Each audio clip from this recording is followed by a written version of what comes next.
بسم الله الرحمن الرحيم شهر رمضان الذي أنزل فيه القرآن هدى للناس وبينات من الهدى والفرقان. Assalamu alaikum wa rahmatullahi wa barakatuh. Welcome to Darul Iman Tamil Islamic Center, Ilampure. Ramadan Kids Series 2025, Day 11. Today, Qiraat will be recited by Maryam Nazir, Sunnah will be presented by Nusayba, followed by Insights on Islam and Science. Jazakumullah khairan.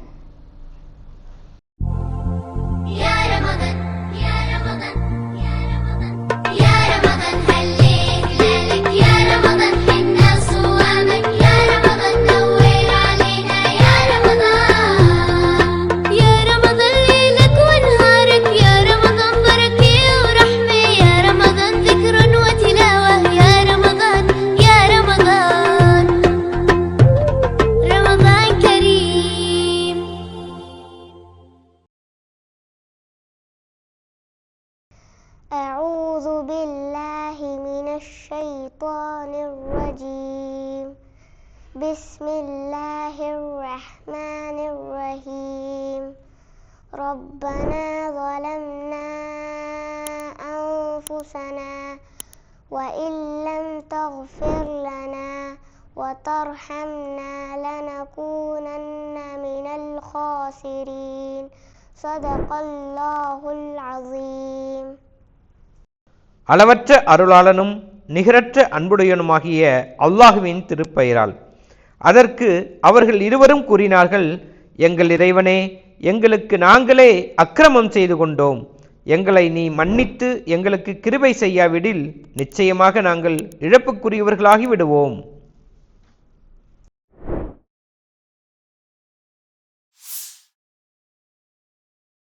அஸ்தாஃபிருல்லாஹி.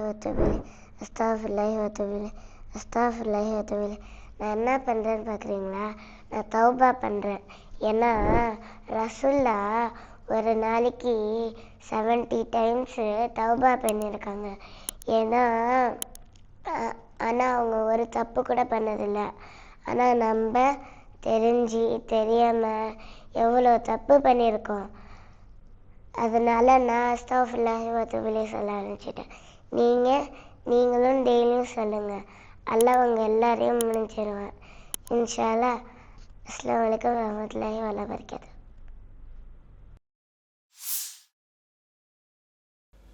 அஸ்ஸலாமு அலைக்கும் வரஹ்மத்துல்லாஹ்.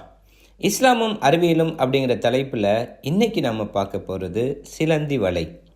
நாம் எல்லோருக்கும் spider தெரியும் இல்லைங்களா? அதை நூலாம்பூச்சி இல்லை எட்டுக்கால் பூச்சின்னு சொல்லுவாங்க. பலருக்கு இந்த பூச்சியோட அமைப்பை பார்த்தாலே பயம் வந்துடும். ஆனால் அல்லாஹ் எது ஒன்றையும் வீணுக்காக படைக்கவில்லை இல்லையா?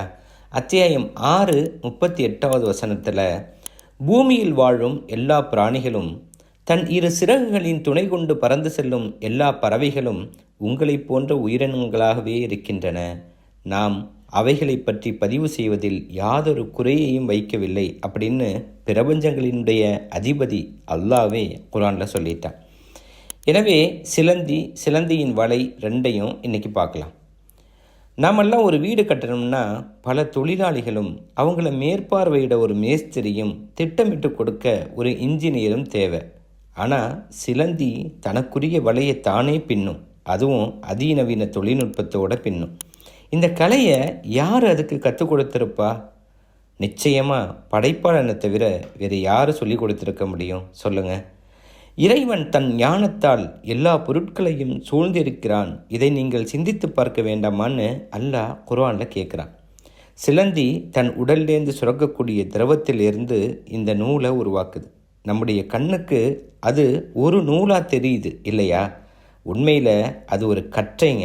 அதுக்குள்ளே 1000 இழைகள் இருக்கும்னு சொல்கிறாங்க. எவ்வளவு நுட்பமான படைப்பு இல்லைங்களா? கூட்டுப்புழுக்களை வளர்த்து எப்படி பட்டாடை செய்கிறாங்களோ அதே போல் சிலந்தியின் இந்த நூல் இழைகளில் புல்லட் ப்ரூஃப் ஆடைகள் தயாரிக்க பயன்படுத்துகிறாங்கன்னா இதனுடைய உறுதியும் தரமும் எப்படி இருக்குன்னு சிந்திச்சு பாருங்கள்.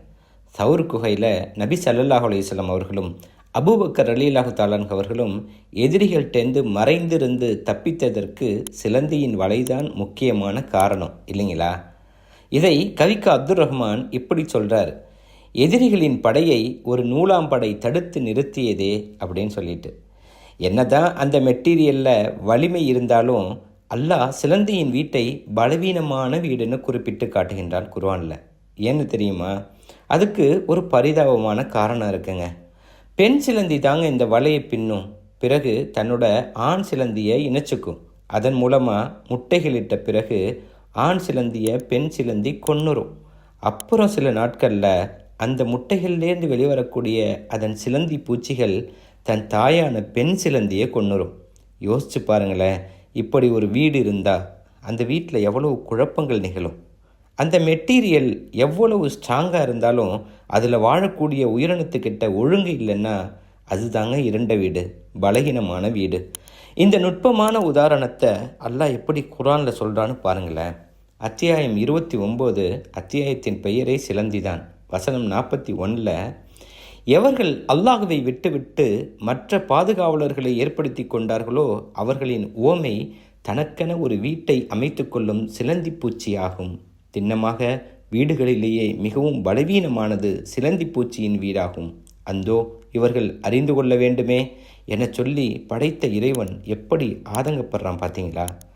படைத்த இறைவன்கிட்ட உதவியையும் பாதுகாப்பையும் தேடி பிரார்த்திப்பதற்கு பதிலாக பிற படைப்புகளின் பின்னால் செல்பவர்களுடைய வாழ்க்கை இருண்ட வாழ்க்கையாக, பலகீனமான வாழ்க்கையாக இருக்குங்கிறத நுட்பமான உதாரணத்தின் மூலமாக அல்லாஹ் எச்சரிக்கிறான். அல்லாஹ் நம் அனைவரையும் பாதுகாக்க போதுமானவன். எல்லா புகழும் இறைவனுக்கே. அஸ்ஸலாமு அலைக்கும் வரஹ்மத்துல்லாஹ்.